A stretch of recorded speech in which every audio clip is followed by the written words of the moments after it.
डिसेंबर 2024मध्ये होणार होती, तर त्याच्या परीक्षेची डेट बदलून जे आता नवीन डेट आलेली आहे त्याच्यासाठीची जे ॲडमिट कार्ड आहे ते उपलब्ध झालेले आहेत.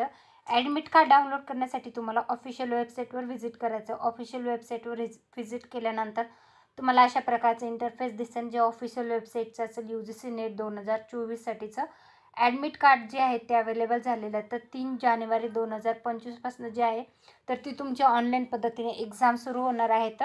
आणि जी ऑनलाईन पद्धतीने एक्झामसाठी ज्या उमेदवारांनी अर्ज केलेले आहेत त्यांना त्यांचं ॲडमिट कार्ड डाउनलोड करण्यासाठी ऑफिशियल वेबसाईट व्हिजिट करायची. त्यानंतर ॲप्लिकेशन नंबर टाकायचा, डेट ऑफ बर्थ टाकायची, त्यानंतर कॅप्चा टाकून त्यांना सबमिट करायचा आणि त्यांचं ॲडमिट कार्ड जे आहे ते डाउनलोड करायचं आहे.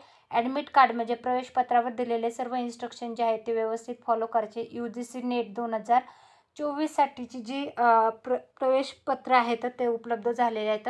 जर तुम्ही अर्ज केला असेल तर तुमचे ॲडमिट कार्ड डाउनलोड करून घ्या आणि तुमच्या मित्रमंडळीपर्यंत व्हिडिओची लिंक नक्की शेअर करा. धन्यवाद.